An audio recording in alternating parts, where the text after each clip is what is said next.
एक लड़का पैदल किसी रास्ते से जा रहा था। उस लड़के ने देखा कि सामने वाले बिजली के खंभे पर कागज की पर्ची चिपकी पड़ी है और उस पर्ची में कुछ लिखा हुआ है। वो लड़का थोड़ा नजदीक जाकर पर्ची में क्या लिखा है वो देखने लगा। उस कागज की पर्ची में लिखा था, कल इस रास्ते से गुजरते वक्त मेरे 100 रुपए कहीं गिर गए थे। मैंने ढूंढने की बहुत कोशिश की, लेकिन मुझे वो नहीं मिले। कृपया इस रास्ते पर कहीं भी किसी को भी मेरे 100 रुपए मिले तो इस पते पर पहुंचा देना। पर्ची में उसका एड्रेस भी लिखा हुआ था। लड़के को ये पर्ची पढ़कर उस एड्रेस पे जाने का मन करने लगा। वो लड़का उस एड्रेस पे जाने के लिए आगे बढ़ने लगा। उस एड्रेस पे जाकर लड़के ने देखा कि वहाँ पर एक झोंपड़ी है।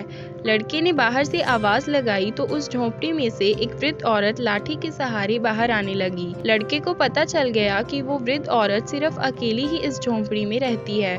वो लड़के ने उस वृद्ध औरत से कहा कि माँ जी, आपके 100 रुपए जो गिर गए थे वो मुझे मिले हैं, ये रहे आपके 100 रुपए।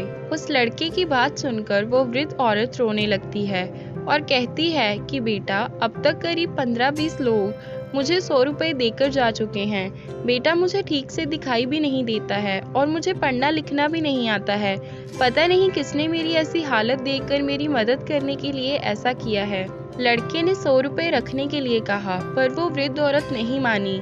लड़के के बहुत आग्रह करने के बाद आखिर में वो वृद्ध औरत मान जाती है, लेकिन वो उस लड़के से कहती है कि तुम जाते वक्त वो पर्ची वहाँ से फाड़ कर फेंक देना।